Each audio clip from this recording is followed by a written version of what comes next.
pöörasin kodu poole tagasi, sellepärast, et muidu mu kass tuleb liiga kaugele, ta ei ole harjunud käima nii kaugel. Et muidu hakkab hulkuma. Nii, ja siis kui selle toitumise juurde nüüd tagasi pöörduda, siis on niimoodi, et jätsin ära misutooted. Siis muidugi ma jätsin ära ka kohvi joomise. Ja peale seda, kui ma kohvi joomise ära jätsin, ma asendasin sellega siis teega või ma olen ka seda sigurikohvi nii-öelda joonud. Aga teatud siguritel on erinevad maitsed. Mõned ei kõlba kuhugi ja mõned sigurid on täitsa normaalsed, väga, väga head. Ja siguri juurel on ju ka tervendav omadus. Tal on närvirakkusid taastavad ravitoimed ühesõnaga. Ja peale selle, kui ma kohvi joomise ära jätsin, kõik alati küsivad, kus sa nagu turad seal jännes, sul on kogu aeg nii palju energiat. Aga see ongi tekkinud eriti peale seda, kui ma jätsin kohvi joomise maha. Sellepärast, et kohvi on nagu, annab korraks selle laksu nii-öelda, selle kofeiini koguse sisse ja siis oled sa justkui hästi energiline ja siis vaatad, et poole tunni pärast oled juba täiesti tühi. Ja siis on jälle vaja midagi võtta peale. Kas on vaja siis võtta midagi magusat või on, muidugi eriti ei ole magusa süüa. Aga siis jälle mõtled, teeks ühe kohvi enne, siis natukene läheb paremaks, aga tegelikult ei lähe mitte midagi paremaks. Iga tass kohvi, mida sa peale teed, see on nagu praktiliselt selline väsinud hobusele piits, et kui ka piitsa saad, korra liigutad küll, aga pärast oled veel rohkem läbi kui ennem. Ja nüüd ma siis, ei teagi mitu aega ma siis ei joo seda kohvi enam. Paar aastat ei joonud, siis vahepeal proovisin jälle, siis jälle hakkasin väsima ja siis jätsin jälle ära selle kohvi joomise. Ja nüüd mul siis ongi niimoodi kogu aeg energiat palju ja nisutooteid ka ei söö ja põletikke kehas ka ei ole ja kerge olla. Niimoodi. Et see toitumine on hästi tähtis ja meie kliimas, kus meil eriti ju päikest ka ei ole, et siis kindlasti, nendest asjadest on nii palju midagi rääkinud, palju targemaid inimesi, kes on rääkinud seda, et D-vitamiini juurde võtta ja C-vitamiini ja magneesium ja et seal on veel terve rodu igasuguseid asju, mida võiks juurde võtta. Ja paljud on öelnud ka niimoodi, et kus ma tean apteegis, et ma saan selle puhta toote. Teate, aga ausalt öeldes ma ütleks, et ega ei teagi eriti. Sellepärast, et ega tänapäeval ei tea üldse, kus sa saad selle nii-öelda tooted, mis tõesti on õiged tooted ja kus sa ei saa, sellepärast, et neid tegijaid on nii palju. Neid farmaatsiatööstusi asju on nii palju ja ei saagi. Aga üks nipp, kuidas sa saad teada, et kas sa saad selle puhta toote või sa ei saa või mis sulle mõjub, siis lihtsalt katsuge usaldada oma tunnet, oma sisetunnet. Et kui lähete sinna neid vitamiine valima, ükskõik kas siis sinna kuskile poodi nende loodustoodete lehtide juurde või kui on teada, kui keegi on ütelnud, et ma olen sealt saanud, et väga hea ja ma olen sealt saanud ja näete, ma olen siin on väikene hiirepööd ja siis tunnetage läbi, kui teil tekib sisse mingisugune kahtlus, et ei tea ikka, et kas see on ikka puhas, et kas ikka on, siis kui tekib kahtlus sisse, siis pigem ärge seda toodet ostke. Et kui tekib mingisugune selline tunne, et jess, jah, naks, ma ostangi selle ja see mõjubki, siis tavaliselt see nii ka on. Sest meie tunded ütlevad, meie keha ütleb meile väga targalt alati kõik asjad ette. Et me lihtsalt ei kipu seda tunnet usaldama, mida peaks ju tegema. Sellepärast, et me oleme ju tulnud siia maa peale kogema ja oma tunnet usaldama ja õppimagi läbi oma tunnetuse, õppima oma siis ka keha juhtima ja usaldama. Niimoodi mõtlen, et kui selle tunnetamise ja usalduse peale läheb, et siis juba mul see jutt, et siis ma õpetaks ka ühe väikese nipi, mismoodi, kui poes sa või ükskõik apteegist lähed neid ravimeid valima, siis üks selline, üks nipp on muidugi selline, aga seda peab hästi palju algul harjutama, testima, et kui sa lähed, vaatad, mõtled selle toote peale, vaatad seda toodet ja mõtled, küsid, et kas see on minu jaoks hea, või toiduainet näiteks, et kas see on minu jaoks hea, siis paned omal niimoodi sõrmed ja siis on niimoodi, et kui sa küsid ja kui need sõrmed niimoodi, liigutad sõrmi ja kui need sõrmed sul ilusasti liiguvad, et ei ole just nagu igised ega jää üksteise külge kokku, et siis on jah vastus. Aga kui nad jäävad niimoodi üksteise külge kokku, aga krudisema, et ei libise hästi, siis on ei vastus. Aga seda peab täitsa niimoodi hakkama tunnetama, sellepärast, et teinekord tõesti lähed kiiruga poodi, sul ongi käed igised, loomulikult siis on need sõrmed jäävadki üksteise külge kokku, et siis seda nippi kasutada ei saa. Ma olen ka näinud inimesi, kes käivad poes pendliga ringi ja siis küsivad pendli käest, et kas see sobib mulle, sellisesse äärmusesse minna, kes tahab, see võib minna, aga üldiselt on see jälle nagu teistmoodi äärmus. Aga võib ka niimoodi teha, et kirjutad oma need tooted, värgid, mis firma oma, kirjutad kodus paberi peale ülesse, vaatad kas pendliga järgi või siis tõesti koha peale muidugi ka niimoodi hea teha, et sa lihtsalt küsid enda käest mõttes niimoodi, et kuidas ma ennast tunnen. Siis, kui ma teen selle valiku, ma olen seal Merikese numbrite keele Merikesega ühes saates õpetanud teile neid tunnetamisi paberite peal, aga kui seda tunnetust arendada, siis seda tunnetust ei pea isegi enam ka mitte paberi peal tegema, vaid seda tunnetust saab täitsa teha niimoodi, et sa mõtled, esitad endale mõttes küsimuse, et kas see asi sobib mulle, kuidas ma ennast tunnen, kui ma teen selle valiku, ja siis sa lihtsalt tunnetad oma keha, tunnetad oma tunnet, et mis tunne sul tekib. Kui tekib hea tunne, siis sobib sulle, kui ei teki head tunnet, siis järelikult ei sobi, siis ei ole vaja neid asju siis võtta. Jalutan siin õue peal ringi, sellepärast, et kaugemale ei saa minna kassi pärast.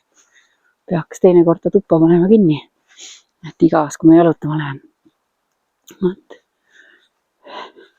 Ja et seda tunnetust saab ju tohutult palju treenida, et seda olen õpetanud teile, et kui teil on vaja jah-ei vastuseid, et siis panete näiteks silmad kinni ja siis küsite küsimuse ja siis, kui on selline pimedam, tumedam see pilt siis nii-öelda ees, et siis on ei vastus, kui on selline helge, meledam, nagu oleks toast tuli põlenud, siis on jah vastus, aga seda kõike tuleb muidugi maru palju ennem treenida.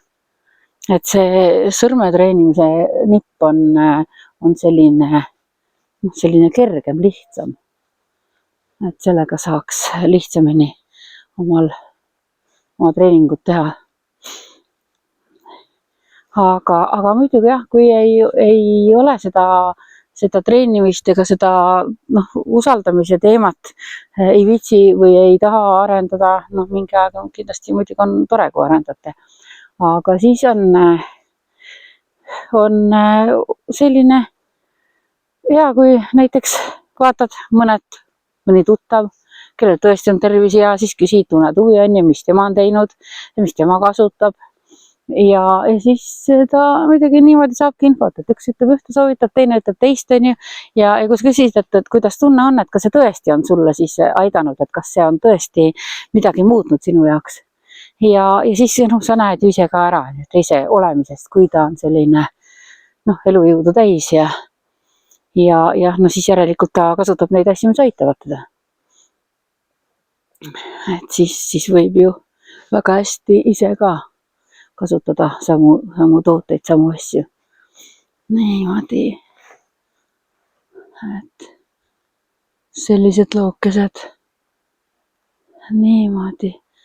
Ma vaatan, et varsti hakkab väljas pimedaks minema, aga kaamerast näha ei olegi veel kõige hullem. Niimoodi. Kass on oma kuningriigis mul siin. Kass on täpselt ilusasti vaatab siin.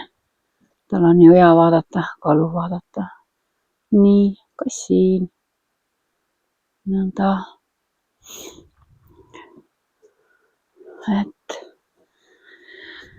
Et mis ma siis võiksin teie käest küsida, et te võiksite ka täiesti niimoodi kirjutada mulle, et mida te tahaksite, millest ma räägin rohkem.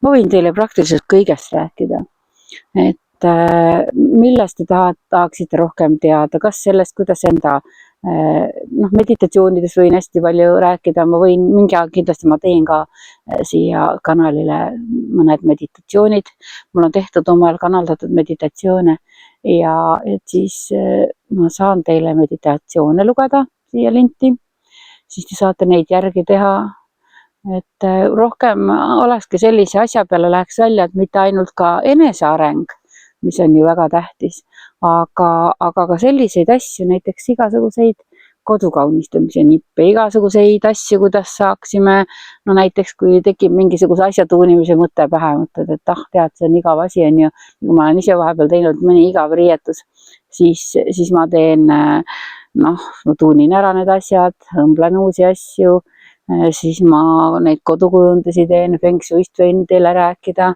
siis ma võin teile rääkida Reiki energiaravist, kuidas toimib, mismoodi ma neid haigusi näen, mismoodi ma neid energiaid näen. Et jah, lilleseadet, mingit meisterdamist, valmistamist, no ühesõnaga mida iganes. Et mul on hästi palju selliseid asju, mis ma aeg-ajalt võtan kätte ja teen.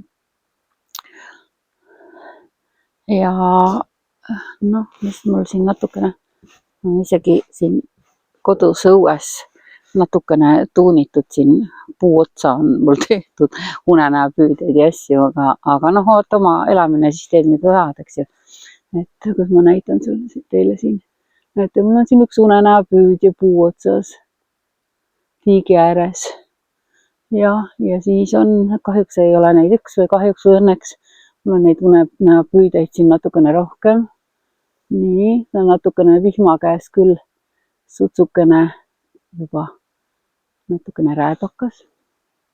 Siis ma olen siia teinud puuotsa igasuguseid toredaid asju. Nüüd ma olen teinud mingisuguseid linnukesi. Niimoodi kotiriidest keegi tõi mulle terve kanga rullitäie kotiriiet, siis mõtlesin, et mida ma teen nendest. No ja nüüd järjest hakkab tulema igasugused asju, mis saab teha.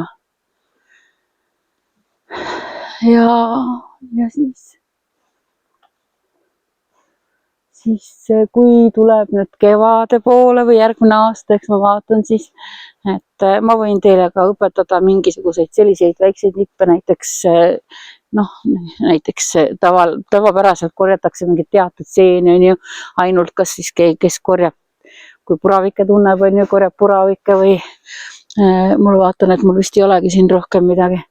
Aga muidu mul on nii tore, et mul siin kodu juures kasvavad need tindikud. Ja eelmisel aastal ostsin endale sellise raamatu, Toivo Niibergi kirjutatud raamatu Ravivad seened.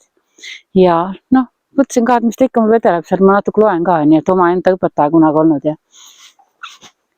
Ja siis oli nii huvitav oli see, et ta kirjutas, et tindikud on täiesti söödavad seened.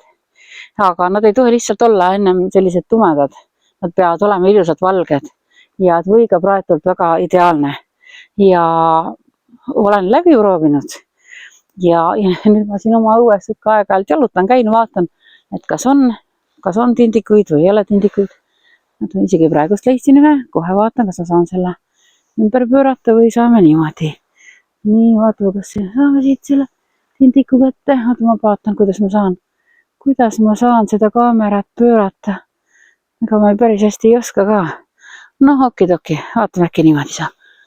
Nii, nõndamoodi. Nii, kus meil see tindik siin on? Niimoodi, oot. Nojah, natukene on näha. Nii, ja siis see tindik on täiesti head söögiseened, sa poiss. Nii, aga ma näitan seda, et ta ei tohi alt olla selline tume, kui ta on tume, siis ta enam süüa ei kõlba. Aga kui ta on hele, ilus, värske, alles noor, siis tindikud kõlbavad väga hästi, praed võiga ära ja paned leiva peale ja ideaalne. Niimoodi, et võin teile igasuguseid. Oi, kukkus ära. Käest panen oma telefoni siia. Seda kurinaha selfie-get pead